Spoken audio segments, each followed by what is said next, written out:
I'm looking for somebody that's reliable. If you couldn't meet a certain deadline, but you thought that you could originally, and then as you're getting closer to the deadline, you're like, oh no, I don't think I can complete this task. What would you do then? And I'm sorry, I'm a little nervous. Real estate business is kind of tough. Jeez, I have too many things on my desk. This will be the easiest guide and the only guide that you'll need to know exactly how to hire a virtual assistant. I've done hours and hours of research. I've hired and fired VAs, and I'm gonna condense all this information so that there's only things that you absolutely need to know so that none of your time is wasted and you can get right to work. I'm also gonna show you snippets of actual interviews that I've had with VAs. And if you haven't been made aware yet, hiring a VA is the most cost-effective way to scale up your business to levels that you've never even imagined you can reach. No joke. Also, if you haven't already, watched the video that I made on whether or not you should hire a VA in case you're on the fence. I've already tried a bunch of things, so just trust everything I say in this video, okay? Let's get into it. First thing that you want to do is get a subscription to Onlinejobs.ph. It's better than Upwork. I've tried Upwork, not worth it. Onlinejobs.ph is $69 a month. There is a free version, but it's pretty much pointless because you can only get up to 15 applications and you can't respond to any of the people that apply. Right after you hire somebody, you can literally cancel it. You're paying $69 a month. So if you hire somebody within that month, you can easily just cancel it. You need to put up a job post in order to start getting applications. Duh. You can post up to 3 ads with this membership. And usually whenever I'm looking for somebody to hire, I'll use all 3 ads. What I typically do is I use the same exact advertisement and I just change the title for all 3 of them. You can post as many ads as you want throughout the entire month, but you can only have 3 at any given time. This is what it looks like. You can see that last time I was hiring a cold caller. We'll go to one of my advertisements now that we're gonna be talking about in this video. All right, so feel free to pause this video. This is what my advertisement looked like. I'm gonna have this on a separate Word document. The link is gonna be in the description. So if you wanna read this and literally copy and paste it, I don't care. Just obviously make it apply to your business. So I have the schedule up top, exactly what the job is, the top tasks, the job requirements, the perks. Of course you wanna mention the perks because you wanna get them excited about the job. The pay, you wanna clarify exactly what the pay is gonna be, but don't be too specific in the post because you'll talk more during the interview. And then quick about me, it's good to do a little about you so that they can get to know you and see who they're working for. And then this is the most important part here, to apply for the job. This is exactly what they're gonna need to be able to properly apply for the job. Let me explain the science of this part of the post right here. Using this, you wanna be able to test their ability to follow directions, their critical thinking skills, their English, because they're in another country, and you'll see exactly who's serious about this and who's not, right? So first things first, you change the subject line. This is important because you'll immediately be able to weed out anybody that's not following directions, because you're gonna see the subject line on every single application. So not only did I have them change the post, but I had them do a little bit of research. So I want to work for you, and then insert the name of the CEO of Compass. So they'll have to search up who's the CEO, and then dash real estate assistant. And then what college did I graduate from? And I told them where they could find that.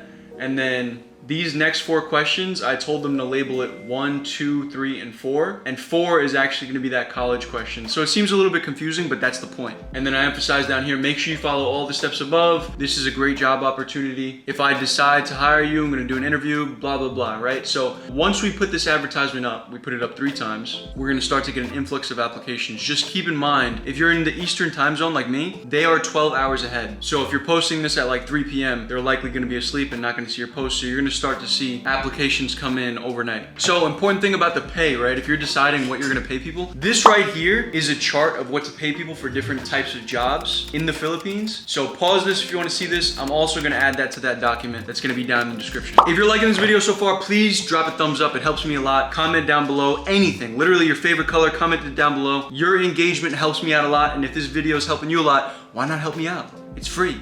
So the way that I laid it out, I converted exactly what they'll be making in their currency, but in US dollars, 300 to 600 or more is what they're gonna be making monthly, and that's something that we were gonna negotiate. And I'm also including bonuses. I highly recommend you include bonuses in what you're paying people because it makes them want to perform more, which is a great way to keep them motivated. I'm not gonna go too much into pay, that's for you to decide, and I can make another video on that if you want. Now let's look at some applications.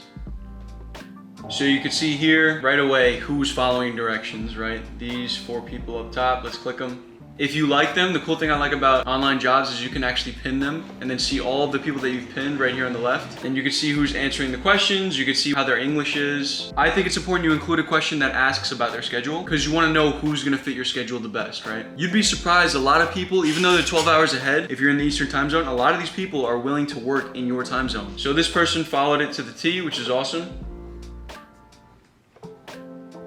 Here's another one. They followed the directions. Awesome. This person didn't really follow my directions exactly. They said, I want to work for you, Robert Refkin, but they forgot to put real estate assistant.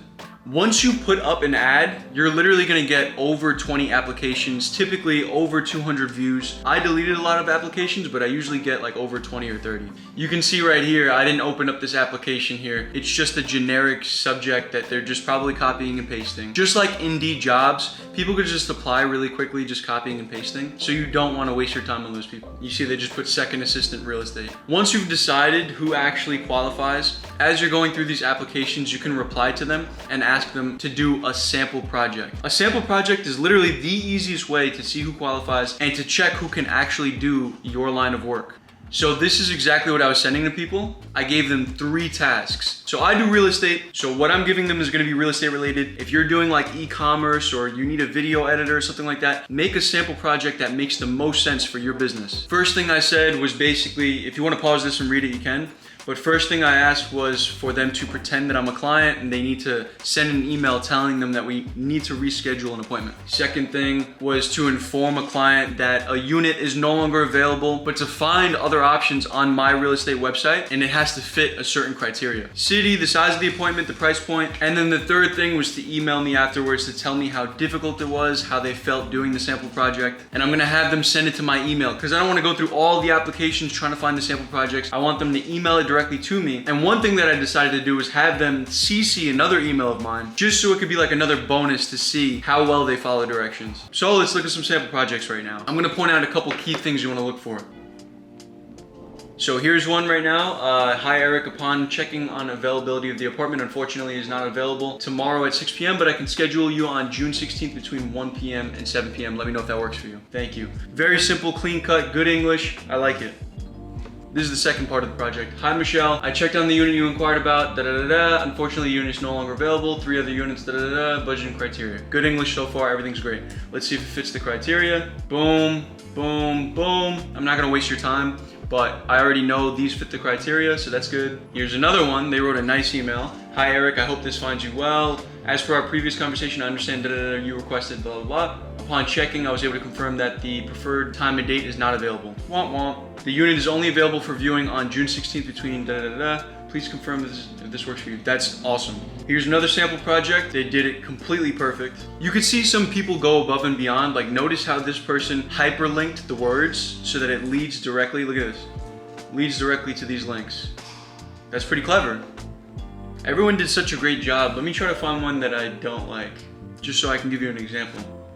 All right, here's one that it's still pretty good, but just certain things to look for. For some reason, they decided to put the address at the top. That's kind of odd for an email. You don't really do that. And they said, I'm very sorry to inform you that the apartment isn't available on the 15th of June at 6 p.m. We completely understand that it's disappointing. I have confirmed that the unit is only available for viewing in 2 days on the 16th of June. So she said in 2 days. So I guess this was supposed to be the 14th. So I guess that makes sense. But I don't know. I'm not too fond of the way that she worded this. Please let me know if you can view it during the time it is available. You can tell the verbiage is a little bit off. So since I've gotten so many applications and sample projects, I would probably weed this one out. But these are just certain things to look for. You're trying to see how their English is. Like some of these people are going above and beyond, which is amazing. And a lot of people are gonna do a great job. So it's gonna make it a difficult decision for you, but you're gonna have a lot more options. And whenever you have more options, that ultimately leads to you making a better informed decision. So once we've narrowed it down even further, now we move on to the interview process. I use Calendly. It makes it extremely easy for people to schedule with me. I don't wanna have to go back and forth with people. Hey, what's your schedule? What's your schedule? Are you available here? Are you available there? And then I'm gonna end up going back and forth with 10 different people to try to find out how to align our schedules. That's way too much work. I use Calendly because it lets them book a time online based on my availability. Once someone books a time slot, nobody else can book that time slot. If you wanna go back and forth with people, that's perfectly fine, but I use Calendly, it's free.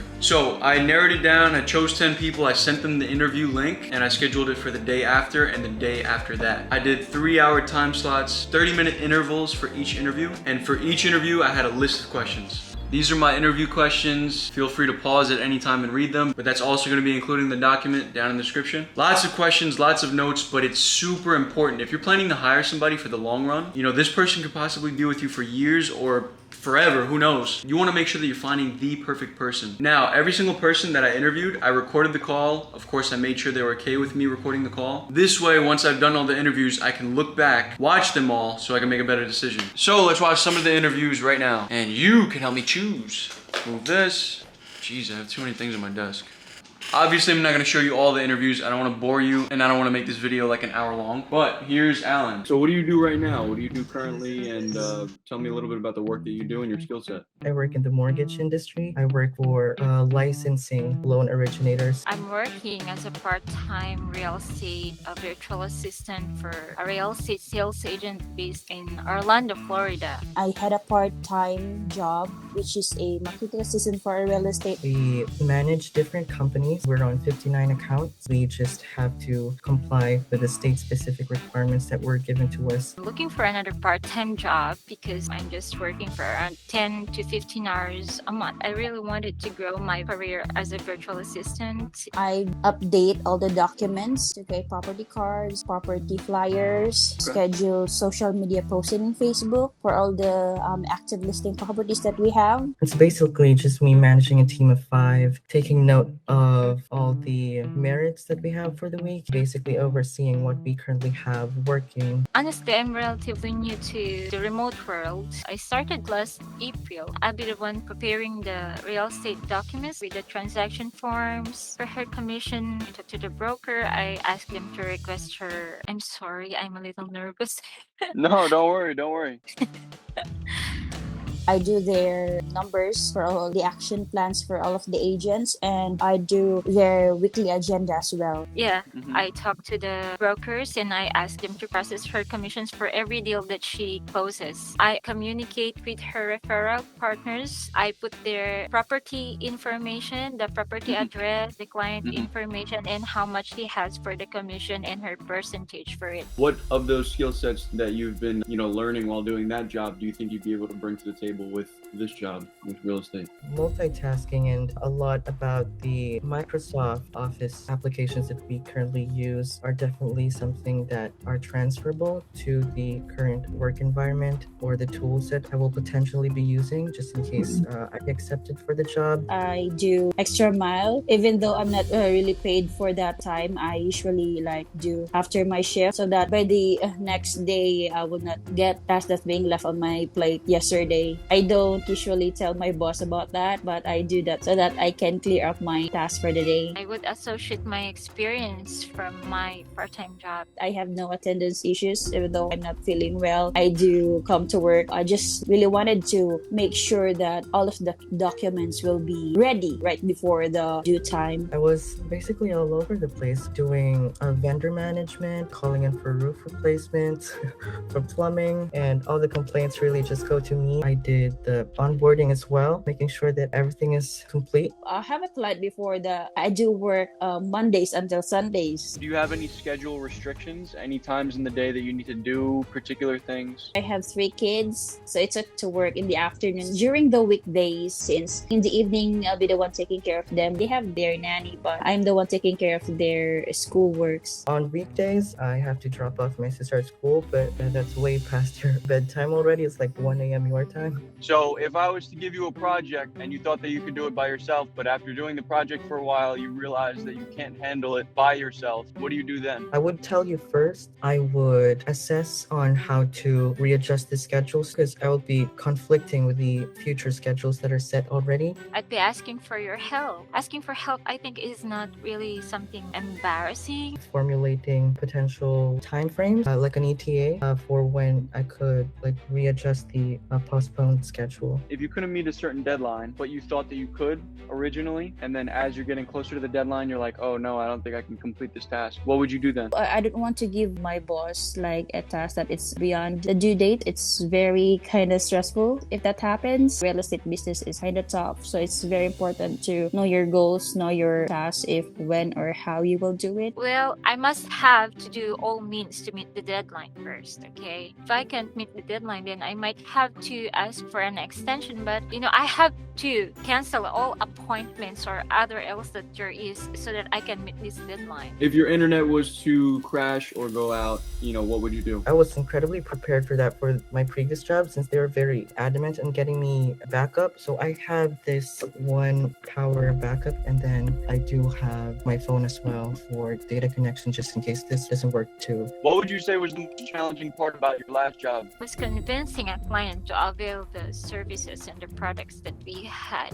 A lot of tasks that beyond my time, so I take it as a challenge for myself as well. It's kind of tiring, so I did just enjoy myself thinking like, okay, let's play today's self. I talk to people on the phone, but I used to be in a traditional corporate job setup. I do field work around 2 to 3 days a week. Basically, I went to visit prospective clients and convince them to avail our products and services. What would you say is your long-term goal? I'm an introvert person, so I considered my long-term goal is just working here from home, achieving my goal, which is like save for myself, buy a house. To be engaged with a long-term working relationship, with a client. Can you tell me a story of when you had to speak up to a supervisor or boss? Like, let's say, for instance, you didn't like something in particular that they were saying about your work, or, you just wanted to tell them that you should do a project differently or something like that. So there was this time that my boss told me I needed to revise my marketing proposal for something like around 10 times.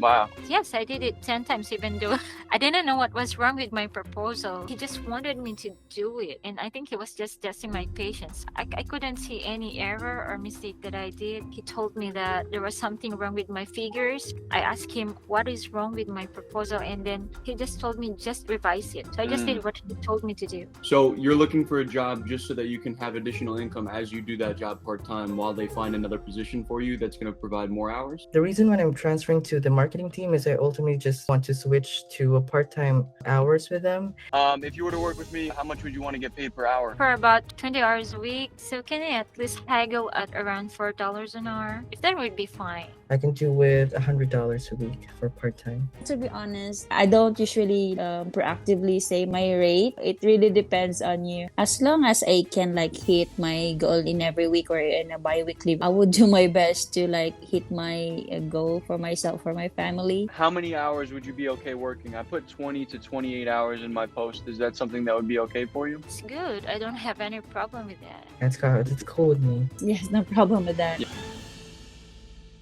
I'm mostly looking for people that are much more experienced within the real estate sector. People that are younger, what I've found is when they're younger and you're looking for a long-term position, sometimes they're not going to be as motivated. It might sound crazy, but when you get somebody that has a family, they have more of a reason to work. They have more of a reason to keep their job. When you get somebody that's young, they're going to tend to want to try a bunch of different jobs, and obviously that's not good for you. Something that I'm not too happy with, if you're only working a few hours a week, you obviously aren't gaining that much experience in that line of work. Sometimes you're gonna get people that are nervous, and that's perfectly fine. Try to do your best to make them as comfortable as possible.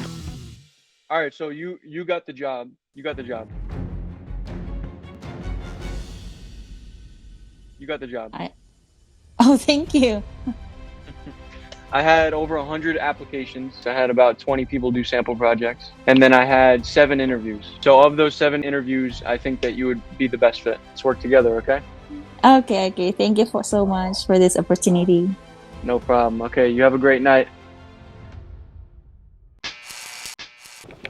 I like Jenny Lou. I chose Jenny Lou. It's just like a good gut feeling. And what I've noticed is that whenever I hire somebody that ends up being good, always someone that I got like a good gut feeling for. And they say in scenarios like this, it's good to use your gut. You know, go with your gut. Don't only go for the accolades and people that have the experience and people who talk proper and stuff. Just see how you feel when you're talking to them. You know what I mean? Do you sense that they're down to earth, that they actually care about the business, that they're not just trying to find a job, clock in, clock out, and not care about anything? I could tell that Jan would actually care about the business, is gonna put lots of effort into it and treat it like it's her own. I could tell she has the experience. I could tell her English is very good. She also mentioned to me she's willing to do calls for me, and that's gonna save me a lot of time. So overall, I chose her because not only the experience, but the way that she spoke, the way that she expressed what she's gonna do when she works with me. And that's something that I was really looking for. So good job, Jan. You got it. Side note for you guys, I use Hubstaff to monitor my workers' work. Hour by hour, it takes screenshots. Anybody that's working a remote job, they're typically having their screen monitored. So whether you're hiring a VA or you are working a remote job in New York, you're likely gonna have your screen recorded. You're likely gonna have your computer monitored. It also allows them to clock in and clock out so you can track their hours, and then by the end of the week, you can add it all up and pay them exactly what they're owed. If you want me to make another video on that, let me know. If you have any questions about this process,